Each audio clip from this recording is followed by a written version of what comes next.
Bom pessoal, eu quero começar aqui este vídeo com vocês hoje, aqui no Cali, para mostrar um pouco como estão ficando as coisas por aqui nos preparativos para a nossa meditação mundial. E depois a gente vai lá no Museu Itinerante do Egito. Eu quero ver se eu vou encontrar com Ra, com Tutankhamon, com quem mais, velho? Com Isis, Osíris ou o filho deles, Horus, que deu nome à série aqui do canal. Bom, estou aqui do lado dessa linda estátua e dessas belas flores, olha só. E com muito barulho porque o Cali está em construção. Mas então vamos lá. Pessoal, eu estou aqui na sala de controle da meditação mundial, da transmissão da meditação mundial no Cali. E quero mostrar um pouquinho para vocês da bagunça que nós estamos arrumando aqui. Então aqui é onde vai ficar a pessoa que vai ficar controlando os monitores, as câmeras, os microfones, o áudio que cheguei para vocês, a imagem que cheguei para vocês, para ficar tudo nos trinks, muito bonitinho para vocês. Explica pro pessoal o que são estes cabos, Pava. No caso desse aqui, ó. O que diz aqui? Mic 2, Hélio. Mic 1, Pava. São 4 microfones, gente. É um pra mim, um pro Hélio e 2 convidados, né, Hélio? Mic 3, convidado 1. Esse aí pode ser o Jordelei, o Maurício Bacar. E aqui o Mic 4, convidado 2, caso tenha 2 convidados simultaneamente, né? E aqui o tem auditório, né? Que o pessoal do auditório também pode interagir. Com certeza, fazer perguntas, responder perguntas. Este cabo aqui da webcam número 1. O que ela vai mostrar, Pava? A webcam número 1 vai mostrar o auditório de frente. Câmera 1 vai mostrar o quê? Vai mostrar eu e tu, Hélio. Show! E o monitor número 1? Que é o nosso retorno pra gente ver o que está sendo transmitido lá enquanto estiver ao vivo. E quantos cabos faltam ainda aqui? Falta mais um para a câmera 3 que vai mostrar a plateia de trás. E aqui o computador a gente ainda está esperando algumas peças chegarem, porque precisa de um computador potente para fazer essas transmissões direitinho. Aqui vai ter outro monitor e outro monitor. E outro monitor. Mas, Hélio, é uma boa notícia esses monitores todos, né? Sabe por quê, Hélio? Por quê, Pava? Porque tu retornarás com o teu canal. Verdade.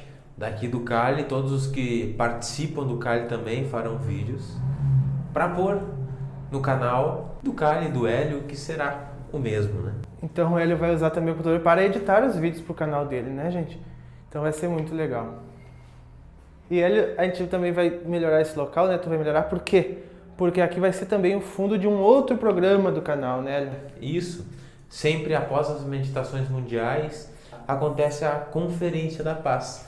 E a gente vai ambientar aqui, deixar bonitinho para nossa Conferência da Paz ficar mais bela. Pessoal, o Maurício Bacar já está aqui no auditório da meditação mundial. Fazendo algo muito útil, gastando tempo no celular aqui nas redes sociais. Então a gente está indo lá agora no Museu Egípcio Itinerante. Só que acontece que eu não sei se eles vão deixar filmar lá dentro. Então a gente vai tentar, vai eu, o Hélio e o Maurício Bacar. Até rimou, né, Hélio? Então quando chegar lá a gente fala mais. Também quero dizer outra coisa para vocês. Tudo isso, né, a gente tendo em vista que vocês me disseram que gostam dos vídeos assim que mostram mais o meu dia a dia.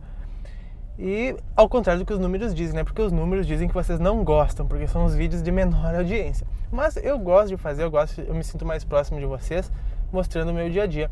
Então, farei assim e vou tentar fazer com que isso aconteça todas as quintas-feiras, certo? Todas as quintas-feiras vou tentar colocar um vídeo mostrando mais o nosso dia a dia, aqui as gravações, os bastidores, as coisas que eu e o Hélio fazemos, lá o Cali. Eu acho que vai ser bem legal e esperamos que vocês gostem. Lá está o Maurício. Olá, Maurício. Olá. Olha a série, Pava. Olha a série do canal. O olho de horas. Então, pessoal, o Maurício conhece bastante sobre o Egito, mais que nós, pelo menos. Tenho certeza que alguma coisinha legal ele vai falar para nós. O portal, aquele ali é o símbolo mais importante do Egito. O sol alado ele é comum em 2 civilizações, na civilização maia e na civilização egípcia. É o símbolo de Amon-Ra. Nós temos um sol ali no centro e as asas, elas sempre representaram proteção para um local, seja uma pirâmide, seja um templo. Então essas asas são bem presentes na simbologia egípcia.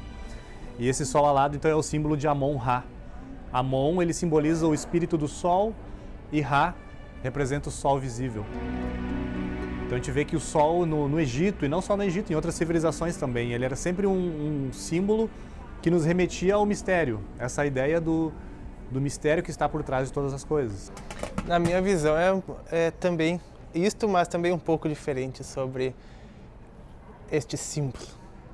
Na minha opinião, ali é o buraco negro, ao qual os deuses do sol utilizam como portal para vir para cá, e é uma coisa que flutua, por isso é representado com asas. E a porta que os deuses do sol utilizavam para vir para esta dimensão, atravessando o corpo de Nut. Faz sentido. Ele, tu vai adentrar? Já adentrei. Com respeito.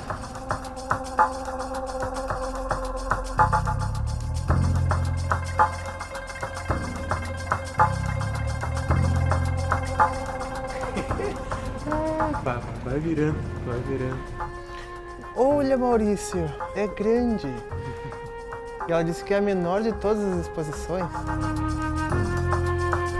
Então esse é o deus Anubis. Ele é considerado um deus psicopômpico dentro do Egito. Ele faz a transição, digamos, das almas para o outro lado. E o Egito tem muito disso, né? O Egito ele usa muito o simbolismo dos animais. Porém, a gente pode achar às vezes que pela civilização egípcia usar animais, ela é mais atrasada, digamos, do que a grega ou a romana, que utilizam deuses em formas humanas. A gente pode estar às vezes enganado. Os egípcios tinham um profundo conhecimento da natureza, então usavam esses simbolismos relacionados ao reino animal, né?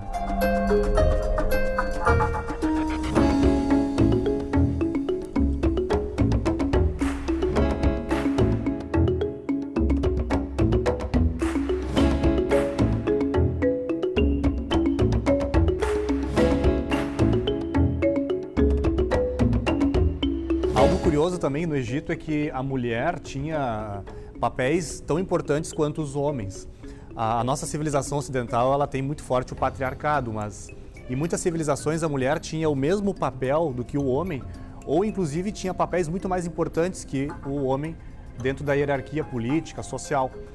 E no Egito é algo interessante, as mulheres não adotavam o sobrenome dos homens, era o contrário, os homens é que adotavam o sobrenome das mulheres. E nós temos aí mulheres muito conhecidas, muito famosas dentro do Egito, e muitas delas ocuparam cargos muito importantes, inclusive o cargo de faraó, né? Faraó mulher.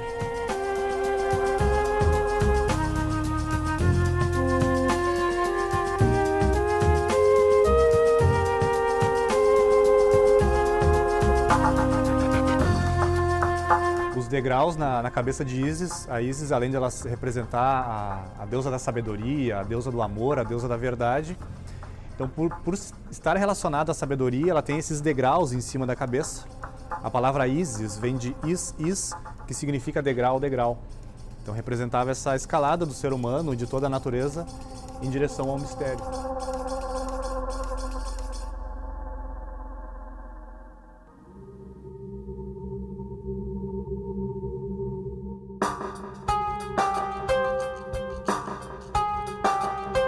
Aqui nós temos novamente outras representações de Anubis e aqui no processo de mumificação, né?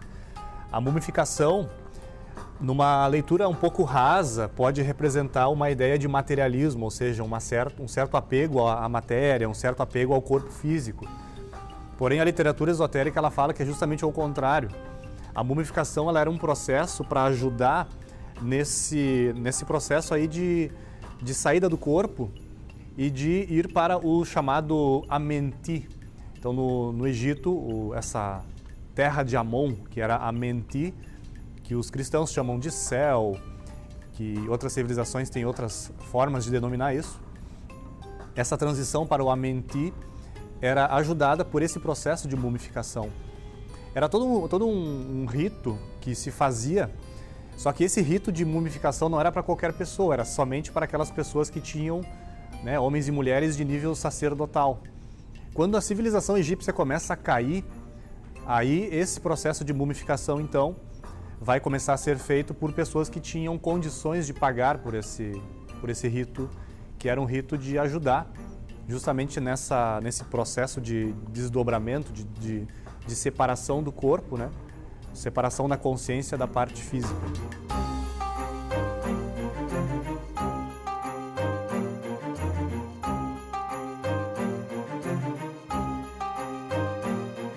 E o que pode também gerar confusão, né? A tumba, ela é diferente do sarcófago. A tumba era onde era feito esse processo de mumificação, onde havia o desencarne da pessoa, e a tumba normalmente ela era de madeira. O sarcófago é diferente. O sarcófago ele era de pedra e era em criptas subterrâneas ou dentro da grande pirâmide, onde se faziam as provas iniciáticas. Então o sarcófago eram as provas iniciáticas. A tumba é diferente. A tumba era onde havia o famoso caixão de hoje em dia, onde a pessoa era depositada para se separar do corpo. A deusa Sekhmet também tem um simbolismo bem bacana. Ela tem um rosto, né, de leão, é uma deusa, é uma leoa, com corpo de mulher, obviamente, e ela está relacionada com o karma. Da mesma forma que Maat era a deusa da justiça, a deusa do Dharma, a deusa da verdade no Egito, a Sekhmet representava essa lei complementar da natureza que seria a lei do karma. Então é interessante, né, essa ideia de uma deusa leoa. Como que se comporta uma mãe leoa, né? A mãe leoa, quando os filhotes estão comportados ao redor dela, ela fica tranquila. Agora, se os filhotes começam a sair muito longe, começam a aprontar, ela vai lá e traz de volta. Então é mais ou menos como funcionaria essa lei da natureza, a lei do karma, né? Uma lei de justa retribuição, uma lei de equilíbrio, que seria uma lei que anda junto com a lei do Dharma. É uma lei que dá sentido para todas as coisas na natureza.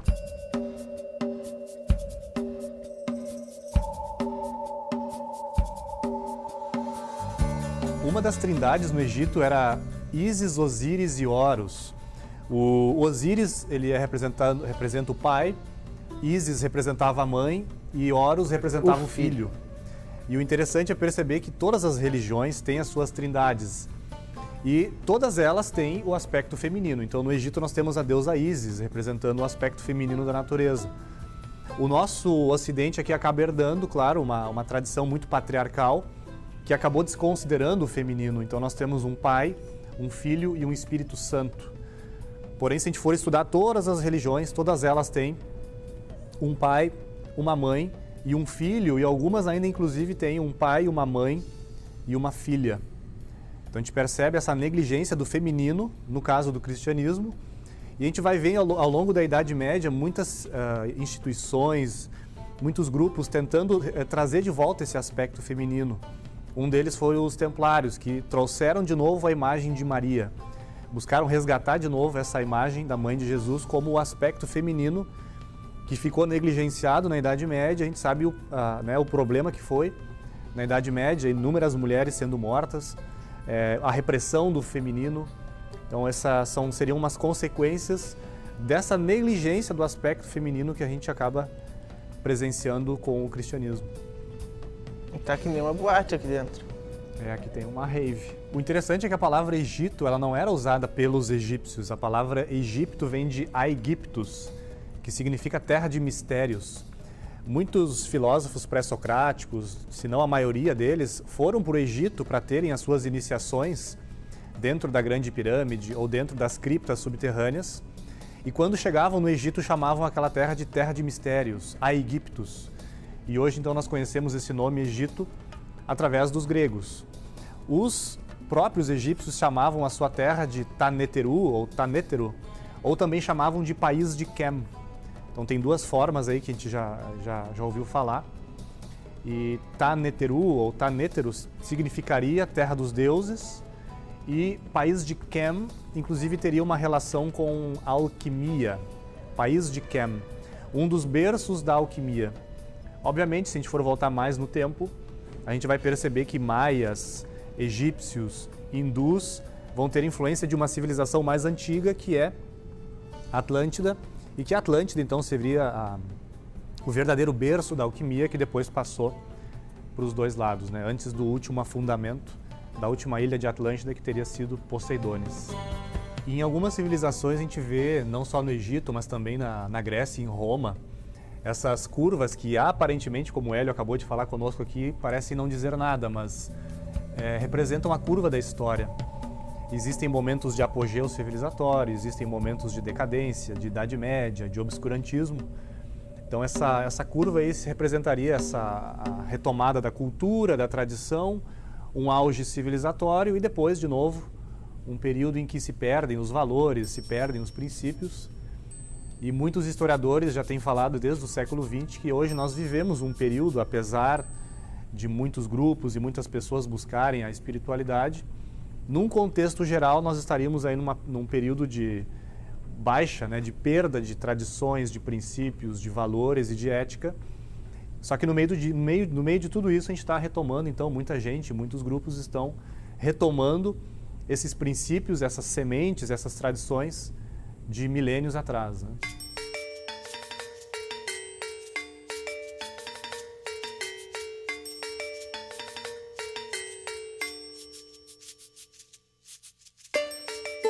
O obelisco também é outro símbolo presente em muitas civilizações. As pessoas que esculpiam o obelisco no Egito, eles procuravam uma pedra única. E há também vestígios no Egito e em regiões ao redor do Egito de pedras únicas que começaram a fazer o obelisco e pararam no meio do caminho porque começou uma rachadura. E a gente se espanta com o tamanho dessas pedras, com o tamanho desses obeliscos. E é difícil de entender como é que eles transportavam depois essa pedra única, porque ela ficava deitada, eles esculpiam o obelisco e depois levavam para uma distância muito, muito grande, né? Uma distância enorme com relação ao local onde estava sendo feito o obelisco.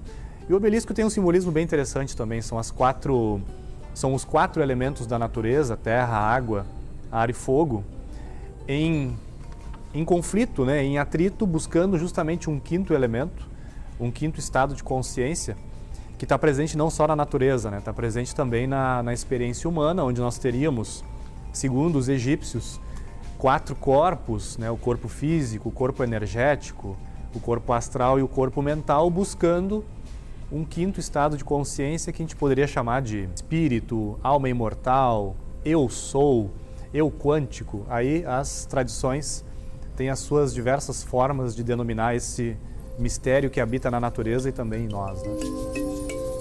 Outro símbolo presente também na civilização egípcia é a esfinge. Se fala que originalmente ela tinha asas, inclusive. Seria um monumento dedicado à evolução de toda a natureza. Ela teria corpo de touro, garras de leão, asas de águia, originalmente asas, e a cabeça humana. Há vestígios na parte de baixo da esfinge que mostram que a água, em algum momento, há milhares de anos atrás, essa água foi deteriorando a base dessa esfinge, né? O Napoleão Bonaparte levou uma comitiva de soldados, de pesquisadores e, infelizmente, os soldados que Napoleão Bonaparte levou junto começaram a usar a cabeça da esfinge como mira e começaram a atirar, tiveram tiros de canhão que começaram a danificar a cabeça da esfinge. E quando ele chegou lá, somente a cabeça estava para fora, ela estava toda soterrada, né? A areia cobria todo o corpo da esfinge e somente a cabeça estava para fora, e ele pediu então para que aquela comitiva que foi junto com ele tirasse aquela areia para descobrir o que tinha embaixo. E tinha realmente o corpo dela, então mais uma vez ela foi redescoberta, né? Porque várias vezes ela foi soterrada com areia. Tá, e aqui, o que é isso aqui? Uma churrasqueira. Uma churrasqueira. Viu, gente? Que bom que a gente veio com o Maurício Bacara aqui para o museu, porque ele conhece bastante sobre o Egito. Ele pode nos falar um pouquinho melhor. Para os egípcios, a sede da consciência humana está no coração.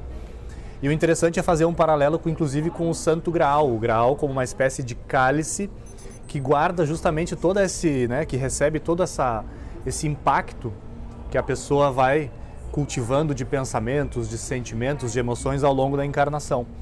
Então, se esse vaso, se esse coração aqui fosse mais pesado que a pena da verdade, que a pena de Maat, logo nós teríamos que voltar para uma nova experiência. Agora, se o coração, se esse pequeno vaso aqui, se essa sede da consciência fosse mais leve do que a pena, então a pessoa já tinha atingido o nirvana, já não precisava mais voltar.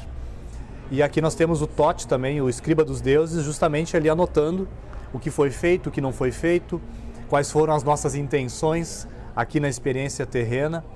Então é um quadro bem simbólico, que tem muito mais elementos, mas que representam justamente isso, essa experiência de fazer a transição para o mundo oculto.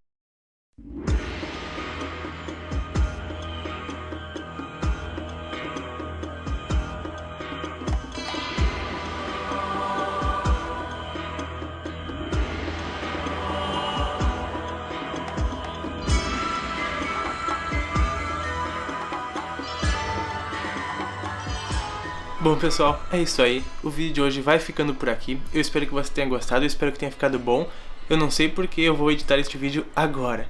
Se você gostou, deixe o seu like, por favor.